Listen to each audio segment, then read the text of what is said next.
Basic proportionality theorem और Thales theorem, ये एक क्लास 10th का इम्पॉर्टेंट टॉपिक है। बोर्ड के क्वेश्चन में इसका प्रूफ करने के लिए आता है। इस थ्योरम पर बेस्ड न्यूमेरिकल प्रॉब्लम आती हैं क्वेश्चंस में। तो आज सीखते हैं बीपीटी और थेल्स थ्योरम।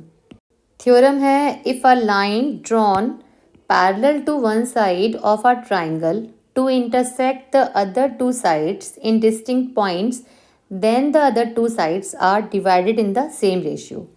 थ्योरम है कि एक ट्राइंगल है ए बी सी, इसमें डी ई साइड आपको गिवन है, ये बी सी के पैरेलल है। तो आपको प्रूव करना है कि जो साइड के रेशियोज आ रहे हैं, जो ये पैरेलल लाइन साइड को डिवाइड कर रही है A D upon D B, वो रेशियो सेम होगा जो इस साइड में रेशियो आ रहे हैं ए ई अपॉन ई सी के। टू प्रूव है A D upon D B equal to A E upon E C, ये आपको प्रूव करना है। इसमें कंस्ट्रक्शन करेंगे। Draw E P perpendicular to A B and D Q perpendicular to A C, join D C and B E. देखिए क्या किया है, एक तो पी ई परपेंडिकुलर डाला गया है ए बी पर, कंस्ट्रक्शन की गई है। एक डी क्यू परपेंडिकुलर ड्रॉ किया गया है ए सी पर, बी ई को ज्वाइन किया गया और डी सी को ज्वाइन किया गया। ये है कंस्ट्रक्शन। अब आते हैं प्रूफ पर। प्रूफ है ट्राइंगल ए डी ई। देखिए ट्राइंगल ए डी ई में इसका एरिया निकालें तो क्या आएगा। ट्राइंगल का एरिया होता है 1/2 बेस इंटू हाइट। तो ट्राइंगल ए डी ई में हम कहें कि यदि ए डी बेस है तो इस पर परपेंडिकुलर कौन सा है, पी ई। हम लिखेंगे area of triangle A D E equal to 1/2, base A D ले रहे हैं तो बेस ए डी पर परपेंडिकुलर है पी ई। अब ये ट्राइंगल देखें, triangle D B E. Triangle D B E में हम यदि कहें कि डी बी बेस है ना, डी बी बेस है, तो इस ट्राइंगल की हाइट कौन सी होगी, 1/2 बेस इंटू हाइट होता है ना। ये बेस है तो इस बेस को आगे बढ़ाने पर ये ट्राइंगल की हाइट हो जाएगी। देखिए जब भी कभी ऑब्ट्यूज ट्राइंगल बनाते हैं और कहते हैं कि A B C suppose triangle है, तो बी सी को बेस कहे तो बी सी पर हाइट कौन सी है, इसको आगे बढ़ाते हैं ना, वर्टेक्स से परपेंडिकुलर डालते हैं, तो ये होती है हाइट। ऐसे ही ट्राइंगल डी बी ई में डी बी बेस है, डी बी बेस को पीछे बढ़ाया गया है तो ऊपर से डाला गया है ये परपेंडिकुलर, तो पी ई हाइट हो जाएगी ना इसकी। डी बी बेस ले रहे हैं तो हाइट हो जाएगी पी ई। तो लेंगे triangle area of triangle D B E equal to 1/2, base है जब डी बी तो हाइट है फिर से पी ई। तो ऊपर दोनों इक्वेशन से रेशियो निकालते हैं इनका, तो ये हो जाएगा area of triangle A D E upon area of triangle D B ई।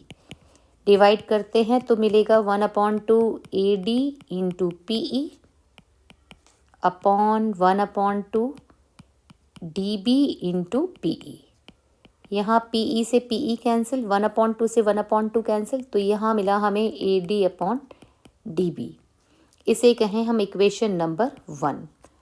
अब लेते हैं फिर से इसी ट्राइंगल ए डी ई का एरिया, बट अब की बार लेंगे हम ए ई को बेस। ए ई को बेस मानेंगे तो ए ई बेस पे परपेंडिकुलर कौन सा है, डी क्यू।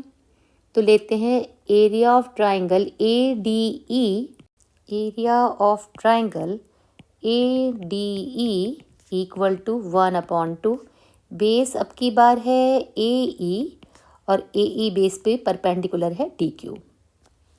अब नीचे ट्राइंगल लेंगे हम जिससे हमारा ई सी यूज़ हो जाए, ई सी, क्योंकि हमें प्रूव क्या करना है, हमें प्रूव में ये करना है कि ये साइड अपॉन ये साइड।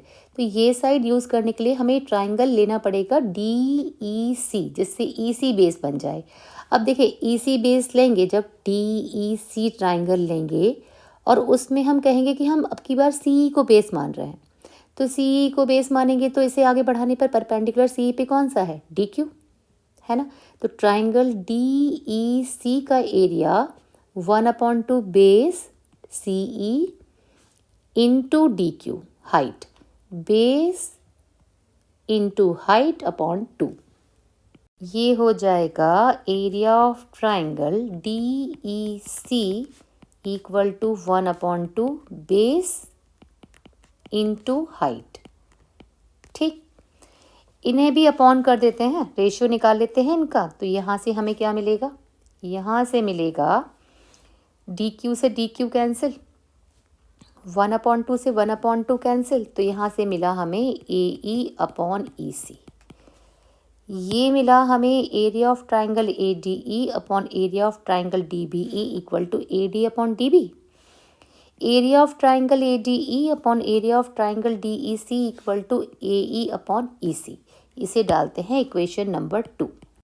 अब एक चीज़ सीखिए आप कि आपने 9th क्लास में पढ़ा था कि जब भी दो पैरेलल लाइन के बीच में एक ही बेस पर कितने भी ट्राइंगल बने हो, ये बेस हमने सेम लिया है बट सारे ही ट्राइंगल हम पैरेलल लाइन के बीच बना रहे हैं, तो इनके एरियाज इक्वल होते हैं। क्यों इक्वल होते हैं, बेस तो सेम है ना, और हाइट पैरेलल लाइन के बीच में सेम होती है।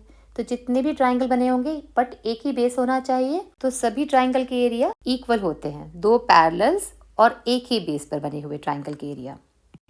अब देखें इस फिगर में D E parallel to B C given था, D E parallel to B C.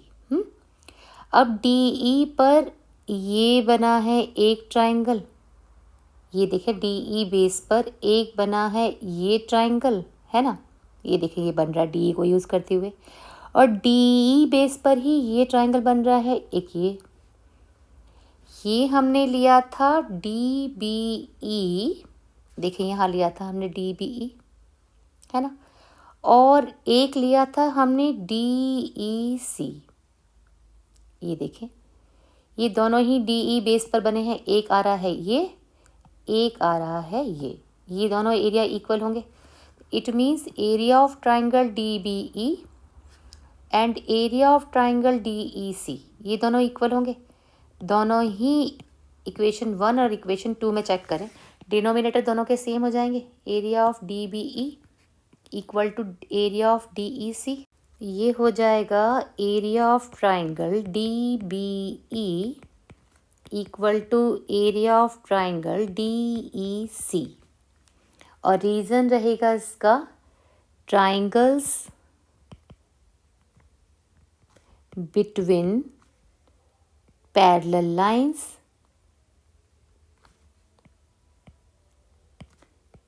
And having same base.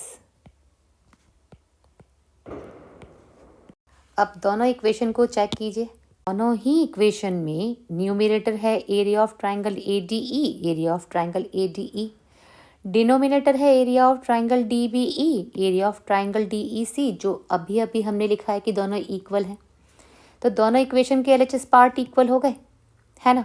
जब उनके एलएचएस पार्ट इक्वल हैं तो उनके आरएचएस पार्ट को हम इक्वल लिख सकते हैं।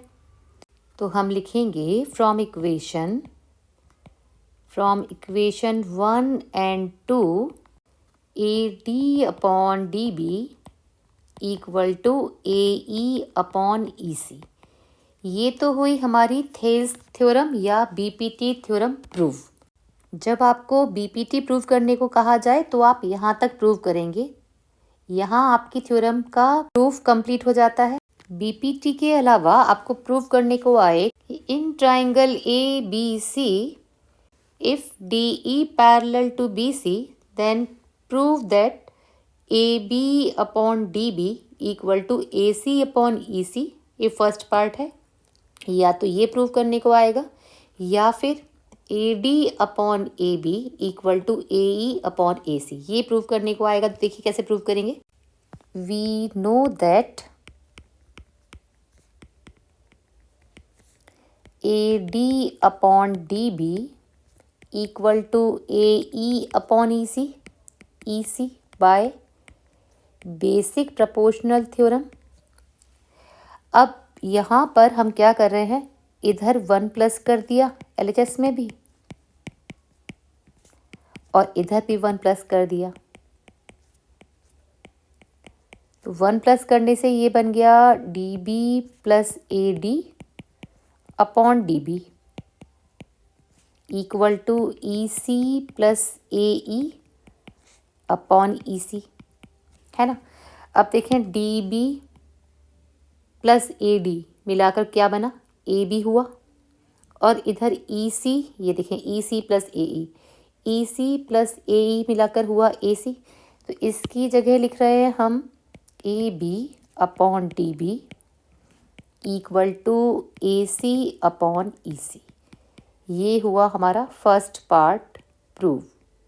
देखिए सेकंड पार्ट के लिए हम फिर से इसमें बीपीटी लगाते हैं। तो ये हो जाएगा A D upon D B equal to A E upon E C, ये बाय बीपीटी। इसका लिखते हैं रेसिप्रोकल। तो ये हो जाएगा D B upon A D equal to E C upon A E, है ना। ये पता है क्यों कर रहे हैं हम, क्योंकि यहाँ हमें जो प्रूफ है ना वहाँ हमें ए डी चाहिए बट डी बी नहीं चाहिए, है ना। तो जो टर्म हमें प्रूफ में नहीं चाहिए ना, यहाँ पर देखिए ए डी होना चाहिए बट डी बी नहीं होना चाहिए। यहाँ देखिए डी बी नहीं है ना यहाँ पर, और यहाँ पर ए ई है बट ई सी नहीं है यहाँ पे। तो जो टर्म प्रूफ में हमें रिमूव करना है ना उसे हम बना लेते हैं न्यूमरेटर। अब करते हैं दोनों तरफ +1 इधर भी LHS में भी और उधर RHS में भी +1 कर देते हैं। +1 करने से क्या मिलेगा, ये हो जाएगा A D plus D B upon A D equal to E C plus A E upon A E. यहाँ हमें मिला A D plus D B, क्या हुआ फिगर में देखें, A D plus D B हुआ ए बी, ये हो जाएगा ए बी, और ई सी प्लस ए ई हो जाएगा ए सी। तो यहाँ से ये बना A B upon A D equal to A C upon A E, है ना। तो ये बना हमारा A B upon A D equal to A C upon A E. अब हमें प्रूफ में चाहिए A D upon A B, ये रहा प्रूफ। तो इसका लिख दें रेसिप्रोकल। तो ये बन जाएगा A D upon A B equal to A E upon A C. यही हमारा सेकेंड पार्ट था जो हमें प्रूव करना था। पीपीटी के अलावा ये छोटे छोटे प्रूफ भी एग्ज़ाम में बहुत आते हैं। हर थ्योरम को छोटे छोटे प्रूफ को लिख लिख कर सीखें। ये आपको न्यूमेरिकल क्वेश्चन सॉल्व करने में भी बहुत हेल्पफुल होंगी।